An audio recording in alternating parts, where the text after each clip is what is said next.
આજે એક ઐતિહાસિક દિવસ છે। આજે ગુજરાતની જનતા માટે એક સુવર્ણ દિવસ છે। ગુજરાતની જનતા છેલ્લા 30 વર્ષોથી જે દિવસની જે ક્ષણની રાહ જોતી હતી એ ક્ષણ આજે આવી ચૂકી છે। આજે ચૂંટણીનું પરિણામ આવી ચૂક્યું છે અને આ પરિણામમાં વિસાવદર, ભેસાણ અને જૂનાગઢ ગ્રામ્ય મત વિસ્તારની જનતાની જંગી બહુમતીથી જીત થઈ છે। આ જીત વિસાવદર, ભેસાણ અને જૂનાગઢ ગ્રામ્યની જનતાની છે અને એ જીત બદલ હું જૂનાગઢ ગ્રામ્ય, ભેસાણ અને વિસાવદરના સૌ ખેડૂતો, ખેતમજૂરો, માલધારીઓ, પશુપાલકો, વેપારીઓ, દુકાનદારો, રત્ન કલાકારો અને આ પંથકના સૌ આમ જનતાનો બે હાથ જોડીને હૃદયપૂર્વક ખૂબ ખૂબ આભાર વ્યક્ત કરું છું। દોસ્તો, આમ જોઈએ તો ચૂંટણીમાં ક્યારેય પણ કોઈ પાર્ટીના ઉમેદવારનો વિજય થાય ત્યારે માત્ર ને માત્ર ઉમેદવાર અને એના કાર્યકર્તાઓ જશ્ન મનાવતા હોય છે। ગુજરાતના ઇતિહાસની આ પહેલી એવી ચૂંટણી છે જેમાં પાર્ટીના કાર્યકર્તા તો ઠીક, આખું ગુજરાત જશ્ન મનાવે છે। દરેક નાનો માણસ, આમ જનતા બધાય આનો જશ્ન મનાવે છે। એનો અર્થ એ થયો કે આ જીત ગુજરાતના કરોડો લોકોની આશા અને સપનાની જીત થઈ છે। આ જીત એ લોકોએ રાખેલા વિશ્વાસની જીત થઈ છે। મિત્રો, આ ચૂંટણીની અંદર અમારા આમ આદમી પાર્ટીના રાષ્ટ્રીય કન્વીનર માનનીય શ્રી અરવિંદ કેજરીવાલજીના નેતૃત્વમાં, અમારા આમ આદમી પાર્ટીના પ્રદેશ અધ્યક્ષ માનનીય ઈશુદાનભાઈ ગઢવી સાહેબના માર્ગદર્શનમાં, અમારી આમ આદમી પાર્ટીના ટીમના સૌ સેનાપતિઓ, એ ચાહે ચૈતરભાઈ હોય, હેમંતભાઈ ખવા હોય, પ્રવીણભાઈ રામ હોય, રાજુભાઈ કરપડા હોય, મનોજભાઈ સોરઠિયા હોય, રાકેશભાઈ હિરપરા હોય, કે કેટલા નામ લઉં તો પણ નામ બાકી રહી જાય, એ તમામ યોદ્ધાઓએ એક ટીમ બનીને જાણે કે પોતે જ અહીંના ઉમેદવાર હોય એવી રીતે માનનીય અરવિંદ કેજરીવાલજી અને ઈશુદાનભાઈ ગઢવીના નેતૃત્વમાં દિવસ રાત મહેનત કરી એ સૌ યોદ્ધાઓનું બે હાથ જોડી નતમસ્તક આભાર વ્યક્ત કરું છું।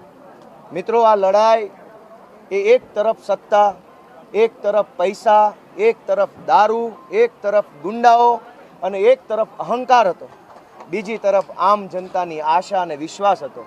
એક તરફ સત્તાનું અભિમાન, બીજી તરફ હું જે ગામડે ગામડે ગયો ત્યાં નાની નાની દીકરીઓએ એના કુમળા હાથે લીધેલા દુખણાનો વિજય થયો છે।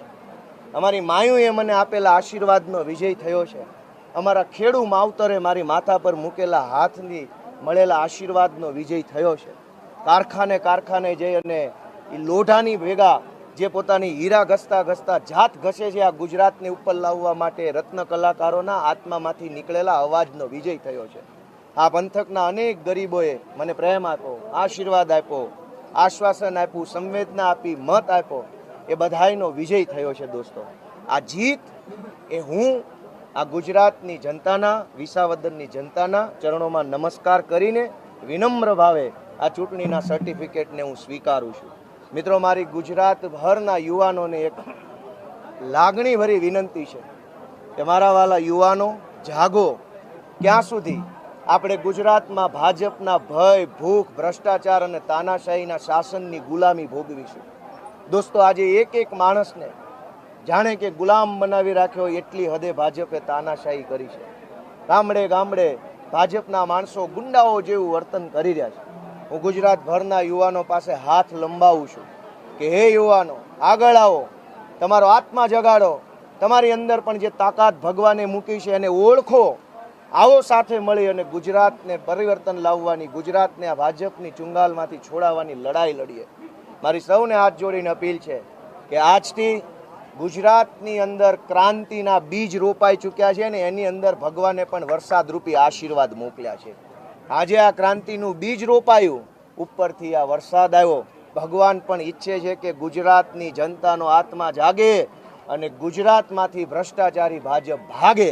દોસ્તો, આ વિસાવદર, ભેસાણ, આ જૂનાગઢ એ ઐતિહાસિક ધરતી છે, સાંસ્કૃતિક ધરોહર છે। અહીંયા સંત સુરા સાવજના સ્થાન છે, બેસણા છે। એવી ધરતીના આગેવાન તરીકે નેતૃત્વ કરવાની મને જ્યારે તક મળી છે જનતાએ મારા ઉપર બહુ વિશાળ આશાઓ રાખી છે, મને બહુ વિશાળ જવાબદારી જનતાએ સોંપી છે, ત્યારે હું 1000 હાથવાળાને 2 હાથ જોડીને વિનંતી કરું છું કે ભગવાને મને જેવડી મોટી જવાબદારી સોંપી છે એવડી મોટી શક્તિ પણ ભગવાન મને આપે એવી મારી પ્રાર્થના છે. દોસ્તો, હું આ તબક્કે સમગ્ર ચૂંટણી તંત્ર સાથે જોડાયેલા તમામ લોકોનો 2 હાથ જોડીને આભાર માનું છું. આ ચૂંટણીમાં કેટલાક, ફરીથી બોલીશ કે કેટલાક અમુક અધિકારીઓએ, અમુક મોટા અધિકારીઓએ કિરીટ પટેલની ગુલામી કરવામાં પાછું વાળીને જોયું નથી, બેહદ ગુલામી કરી છે.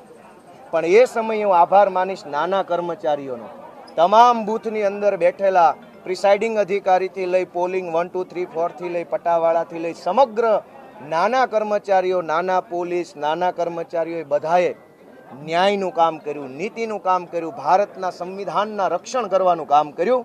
એ બદલ તમામ સરકારી કર્મચારીઓનું 2 હાથ જોડીને આભાર વ્યક્ત કરું છું. આ ચૂંટણીની અંદર મીડિયા કર્મચારીઓએ પણ દિવસ રાત, ભૂખ ઉજાગરા બધું જ વેઠીને પણ આ ચૂંટણીને ગુજરાતના ઘર ઘર સુધી અપડેટ પહોંચાડવાનું કામ મીડિયા મિત્રોએ કર્યું છે. એમનો પણ હું 2 હાથ જોડીને આભાર વ્યક્ત કરું છું. સાથીઓ, આ ચૂંટણી છે એ એક માઇલસ્ટોન ચૂંટણી છે. આ ચૂંટણીની અંદર ભાજપે પોતાની તમામ તાકાત લગાવી દીધી, પણ આજે આખા ગુજરાત સમક્ષ એક નવું ઉદાહરણ આવ્યું છે કે સત્તાની તાકાત મોટી તાકાત નથી, પૈસાની તાકાત મોટી તાકાત નથી, દારૂની તાકાત મોટી તાકાત નથી, ગુંડાઓની તાકાત મોટી તાકાત નથી, સરકારી તંત્રની તાકાત મોટી તાકાત નથી, પણ એક આમ જનતાએ મનમાં ગાંઠ વાળી અને મુઠ્ઠી ભીંચીને લીધેલા સંકલ્પની તાકાત એ આ દેશની સૌથી મોટી તાકાત છે. આજે વિસાવદરની બળુકી ધરતીએ સાબિત કરી બતાવ્યું છે. જનતા જો સંકલ્પ લેશે તો ભાજપના ભ્રષ્ટાચારના મૂળિયા ઉખડી જવામાં 1 સેકન્ડનો ટાઈમ નહીં લાગે. દોસ્તો, જેમ વિસાવદર, ભેસાણ અને જૂનાગઢ ગ્રામ્યની જનતાએ સંકલ્પ લીધો, મુઠ્ઠી ભીંચી પોતાના મનોબળને મજબૂત કરીને આ મેદાનની અંદર મતદાન કર્યું, એવી જ રીતે આખા ગુજરાતની જનતા સંકલ્પ લે એવી હું સૌને વિનંતી કરું છું. મિત્રો, આ પંથકમાં મેં જે કાંઈ પણ લોકોને મારા મનનો સંકલ્પ કીધો છે એના ઉપર હું આવતીકાલથી જ કામે લાગવાનો છું. આ પંથકની મુખ્ય સમસ્યા ઇકોઝોન બાબતે ગોપાલ ઇટાલિયા 1 ઇંચ પાછું પગલું નહીં ભરે. જ્યાં લડવું પડે, જેમ લડવું પડે, જેવી રીતે લડવું પડે એવી રીતે, ચાહે ઇકોઝોનનો પ્રશ્ન હોય, ચાહે સહકારી મંડળીમાં થયેલી ગોબાજાળીનો પ્રશ્ન હોય, ચાહે ટેકાના ભાવના ખરીદી કેન્દ્રમાં થયેલો ભ્રષ્ટાચાર હોય, ચાહે આ જૂનાગઢ આખા જિલ્લામાં કિરીટ પટેલે મોટા કરેલા ગુંડાઓનો પ્રશ્ન હોય, એ તમામ પ્રશ્ન બાબતે ગોપાલ ઇટાલિયા જૂનાગઢ જિલ્લાનો વિસાવદરનો હાથી બનીને, દીકરો બનીને લડાઈ લડશે પૂરી તાકાતથી. એવું હું આજે પણ ફરીથી મારી વાત મૂકું છું. મિત્રો, મારે એક છેલ્લી વિનંતી ગુજરાતભરના સરકારી કર્મચારીઓ અને સમાજનું સારું ઈચ્છતા એક્ટિવિસ્ટ માનસિકતાના સમાજના કર્મશીલ વ્યક્તિઓને વિનંતી કરવી છે કે જાગો, આત્મા જગાડો, પોતાની જાતને જગાડો, ગુલામી ભગાડો. ગુજરાતભરના સરકારી કર્મચારીઓને વિનંતી છે કે જે સરકારી કર્મચારી સારું કામ કરવા માગે છે, સંવિધાનનું કામ કરવા માગે છે, ભારત દેશ માટે કામ કરવા માગે છે,